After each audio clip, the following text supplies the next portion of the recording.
देश के कानूनों में पहली बार आतंकवाद को परिभाषित किया गया है। देश छोड़कर भागे अपराधियों के लिए ट्रायल इन एब्सेंसिया की व्यवस्था की गई है। प्रोक्लेम्ड ऑफेंडर जिनके मामलों में सजा 10 वर्ष। আমি অফিসারদেরকে মনে করাতে চাই যে একটু ভালো করে নিয়মটা পড়ে নিতে, যে নির্বাচন কমিশন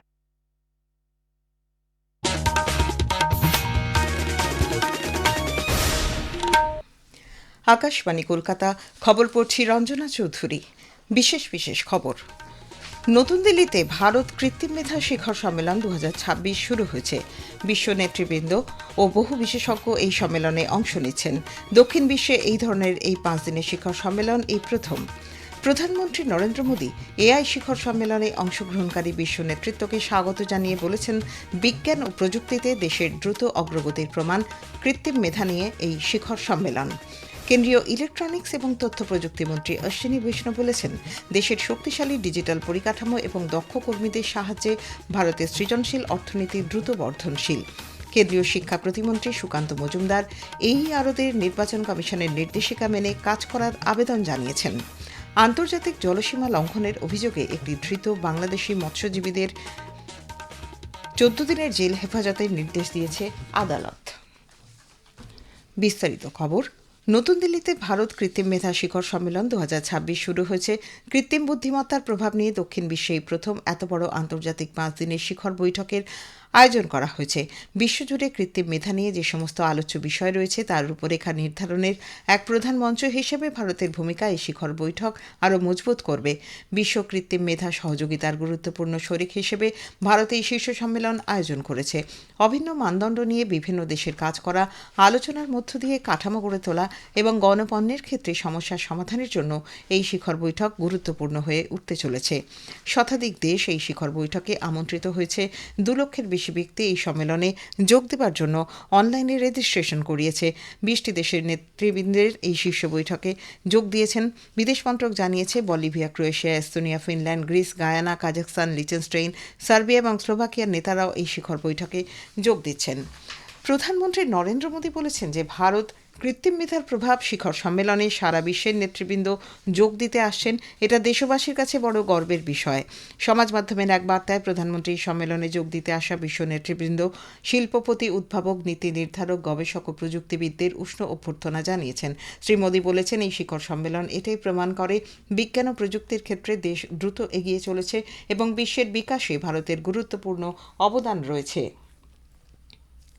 এই সম্মেলন দেশের যুবা সম্প্রদায়ের সক্ষমতার প্রমাণ বলে তিনি মন্তব্য করেন।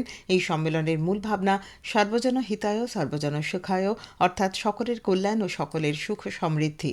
কৃত্রিম মেধাকে মানবকেন্দ্রিক প্রগতির ভিত্তি করে তোলার অঙ্গীকার এই সম্মেলনের মধ্য দিয়ে প্রতিফলিত হয়েছে বলে শ্রী মোদী উল্লেখ করেছেন। কেন্দ্রীয় ইলেকট্রনিক্স এবং তথ্য প্রযুক্তি মন্ত্রী অশ্বিনী বৈষ্ণব আজ বলেছেন যে দেশের শক্তিশালী ডিজিটাল পরিকাঠামো এবং দক্ষ কর্মীদের সাহায্যে ভারতের ক্রিয়েটর ইকোনমি বা সৃজনশীল অর্থনীতি দ্রুত বর্ধনশীল। নতুন দিল্লিতে ভারত কৃত্রিম মেধা শিখর সম্মেলন 2026-এর অফিসিয়াল স্যাটেলাইট অনুষ্ঠানের অধিবেশনে এক কথোপকথনে মন্ত্রী বিভিন্ন ক্ষেত্রে কৃত্রিম বুদ্ধিমত্তার রূপান্তরমূলক প্রভাব তুলে ধরেন। ইলেকট্রনিক্স এবং তথ্য প্রযুক্তি প্রতিমন্ত্রী জিতিন প্রসাদ আজ নতুন দিল্লিতে আয়ারল্যান্ডের রিফর্ম ও ডিজিটালাইজেশন মন্ত্রী জ্যাক চেম্বার্সের সঙ্গে বৈঠক করেন। এক সোশ্যাল মিডিয়া পোস্টে শ্রী প্রসাদ বলেছেন যে তাদের মধ্যে ডিজিটাল পাবলিক পরিকাঠামো, সংস্কারচালিত শাসন ব্যবস্থা, আধুনিক প্রযুক্তি এবং দুদেশের মধ্যে বিনিয়োগ সংক্রান্ত সহযোগিতা বৃদ্ধির উপায়গুলি নিয়ে কথা হয়েছে। মন্ত্রী বলেছেন যে দক্ষ প্রযুক্তি, স্থিতিশীল সরবরাহ শৃঙ্খল এবং উদ্ভাবন কেন্দ্রিক বিকাশের লক্ষ্যে ভারত ও আয়ারল্যান্ডের মধ্যে মজবুত সম্পর্ক স্থাপন করা জরুরি। ভারতীয় নিরীক্ষা, Indian audit and account service, defence aeronautical quality assurance service এবং ইন্ডিয়ান ট্রেড সার্ভিসের প্রশিক্ষার্থী আধিকারিকরা আজ নতুন দিল্লির রাষ্ট্রপতি ভবনে রাষ্ট্রপতি দ্রৌপদী মুর্মুর সঙ্গে দেখা করেন। প্রশিক্ষার্থীদের উদ্দেশ্যে ভাষণে রাষ্ট্রপতি বলেন, যখন আধিকারিকরা দেশের উন্নয়ন এবং প্রতিটি নাগরিকের মঙ্গলের লক্ষ্যে প্রতিশ্রুতিবদ্ধ হয়ে কাজ করেন, তখন দেশ আরও শক্তিশালী, আরও সক্ষম এবং বিশ্বমঞ্চে আরও সম্মানিত হয়। তিনি বলেন, গণতান্ত্রিক প্রতিষ্ঠানগুলিকে শক্তিশালী করার জন্য স্বচ্ছতা এবং সততা অপরিহার্য। রাষ্ট্রপতি তরুণ আধিকারিকদের নিষ্ঠা এবং উৎসাহের প্রশংসা করেন। তিনি বলেন, আধিকারিকদের জনসেবার আদর্শ আগামী দিনের ভারত গঠনের জন্য এক রূপান্তরকারী শক্তি। প্রতিরক্ষামন্ত্রী রাজনাথ সিং আজ বেঙ্গালুরুতে প্রতিরক্ষা গবেষণা উন্নয়ন সংস্থার গ্যাস টারবাইন গবেষণা প্রতিষ্ঠান পরিদর্শন করেন। তিনি দেশীয় সামরিক গ্যাস টারবাইন ইঞ্জিন উন্নয়ন সম্পর্কিত চলতি প্রকল্পগুলির অগ্রগতি পর্যালোচনা করেছেন। সফরকালে প্রতিরক্ষামন্ত্রীকে চলতি বিভিন্ন প্রকল্প, ভারতীয় শিল্প শিক্ষা প্রতিষ্ঠান এবং গবেষণা প্রতিষ্ঠানের সঙ্গে সহযোগিতা এবং সশস্ত্র বাহিনীকে সহায়তা প্রদান সম্পর্কে অবহিত করা হয়েছে। প্রতিরক্ষামন্ত্রী দেশীয় ইঞ্জিন এবং সরঞ্জামের একটি প্রদর্শনীও ঘুরে দেখেছেন। ডিআরডিওর বিজ্ঞানী এবং আধিকারিকদের সঙ্গে কথা বলার সময় শ্রী সিং ক্রমবর্ধমান ভূ রাজনৈতিক প্রেক্ষাপটে বিমান ইঞ্জিন প্রযুক্তিতে স্বয়ংসম্পূর্ণতা অর্জনের গুরুত্বের ওপর জোর দিয়েছেন।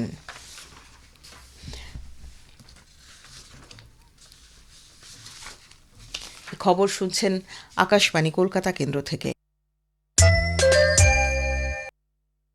কেন্দ্রীয় শিক্ষা প্রতিমন্ত্রী সুকান্ত মজুমদার AEROদের নির্বাচন কমিশনের নির্দেশিকা মেনে কাজ করার আবেদন জানিয়েছেন। বালুরঘাটে আজ সাংবাদিকদের প্রশ্নের উত্তরে তিনি বলেন, নির্বাচনী আচরণবিধি চালু হওয়ার পর নির্বাচন কমিশন কোনো আধিকারিককে সাসপেন্ড করলে সেই সাসপেনশন শুধুমাত্র কমিশন তুলতে পারবে। নির্বাচনের পর তৃণমূল কংগ্রেস নেত্রী পুনরায় ক্ষমতায় এলেও কিংবা বিজেপি সরকার গড়ে উঠলেও সেই সাসপেনশন তুলতে পারবে না। তাই আধিকারিকদের তৃণমূল কংগ্রেসের পরিবর্তে নির্বাচন কমিশনের নির্দেশিকা মেনে কাজ করা উচিত বলে শ্রী মজুমদার মনে করেন।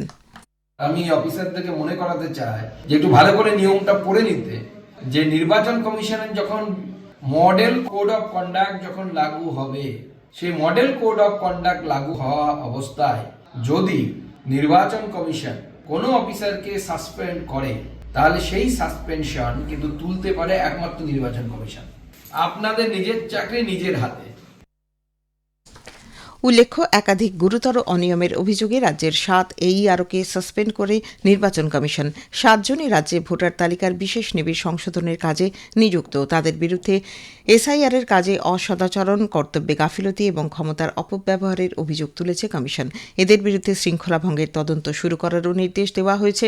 ক্যানিং পূর্ব 2, সুতি, ময়নাগুড়ি, শামসেরগঞ্জ, ডেবরা ও ফারাক্কা বিধানসভার মোট 1 জন করে AEROর বিরুদ্ধে পদক্ষেপের নির্দেশ দিয়ে কমিশন গতকাল রাজ্যের মুখ্য সচিব নন্দিনী চক্রবর্তীকে চিঠি দিয়েছে। ভারত মার্কিন দ্বিপাক্ষিক বাণিজ্য চুক্তিতে ভারতীয় কৃষক ও উৎপাদকদের স্বার্থে সুরক্ষিত রাখার বিষয়টি সুনিশ্চিত করা হয়েছে। দুটি দেশের বাণিজ্যিক সম্পর্কের এক রূপান্তরেরও সূচনা হয়েছে এর মধ্য দিয়ে। নতুন এই চুক্তিতে কৃষি পণ্যের রফতানিকারক হিসেবে ভারতের অবস্থান আরও সুদৃঢ় হবে বলে আশা করা হচ্ছে। বর্তমানে ভারতের সঙ্গে মার্কিন যুক্তরাষ্ট্রের কৃষি পণ্যের লেনদেনের পরিমাণ $130 কোটি। ত্রিস্তরীয় পরিকাঠামোর মাধ্যমে এই লেনদেন ও রফতানি সুযোগ আরও বৃদ্ধি করা সম্ভব হবে বলে আশা করা হচ্ছে। শুল্ক হ্রাসের ফলে কৃষকদের রপ্তানির সুযোগ বাড়বে, অভ্যন্তরীণ বাজারও স্থিতিশীল হবে এবং অর্থনৈতিক দিক থেকেও লাভবান হবেন বলে আশা করা হচ্ছে। ইরানের বিদেশমন্ত্রী আব্বাস আরাকচি এই অঞ্চলে মার্কিন সামরিক বাহিনীর উপস্থিতি ঘিরে উত্তেজনা অব্যাহত থাকায় আজ দ্বিতীয় দফার পারমাণবিক আলোচনার জন্য জেনিভায় পৌঁছেছেন বলে ইরানের সংবাদ মাধ্যম জানিয়েছে। তেহরান জানিয়েছে ওমানের মধ্যস্থতায় পরোক্ষ আলোচনা হবে। ওয়াশিংটন ইঙ্গিত দিয়েছে যে তারা ইরানের ব্যালিস্টিক ক্ষেপণাস্ত্র কর্মসূচি এবং আঞ্চলিক মিত্রদের প্রতি তার সমর্থন সহ বিস্তৃত বিষয়গুলির সমাধান চায়। সংখ্যালঘু বিষয়ক মন্ত্রক চলতি বছরের হজযাত্রা উপলক্ষে হজযাত্রীদের সহায়তার জন্য আজ নতুন দিল্লিতে এক ওরিয়েন্টেশন ও প্রশিক্ষণ কর্মসূচির আয়োজন করে। সংখ্যালঘু বিষয়ক দপ্তরের প্রতিমন্ত্রী জর্জ কুরিয়ান এর উদ্বোধন করেন। এর মধ্য দিয়ে এবছরের হজযাত্রার প্রস্তুতি শুরু হলো। ভারত থেকে প্রায় 1,75,000 তীর্থযাত্রী এবার হজযাত্রায় অংশ নেবেন বলে আশা করা হচ্ছে।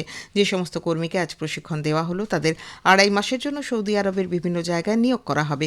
ভারতীয় দূতাবাসের আওতায় তারা হজযাত্রীদের বিভিন্ন সুযোগ সুবিধে এবং চিকিৎসা সহায়তার দিক খতিয়ে দেখবেন। কেন্দ্রীয় স্বরাষ্ট্রমন্ত্রী অমিত শাহ বলেছেন যে 370 ধারা বাতিলের পর কাশ্মীর, উত্তর পূর্ব এবং মাওবাদী প্রভাবিত অঞ্চলগুলিতে হিংসার ঘটনা 80% কমেছে। 11টি রাজ্যে মাওবাদী সন্ত্রাসবাদ দেশের অভ্যন্তরীণ নিরাপত্তার জন্য একটি গুরুতর চ্যালেঞ্জ, একথাও বলেন স্বরাষ্ট্রমন্ত্রী। माओवादी आतंकवाद हमेशा से देश की आंतरिक सुरक्षा के लिए बहुत बड़ी चुनौती माना जाता था, मगर मुझे दिल्ली की जनता के माध्यम से देश को बताते हुए हर्ष हो रहा है कि हम माओवादी क्षेत्रों को हमेशा के लिए नक्सलवाद से मुक्त करने के बहुत नजदीक हैं।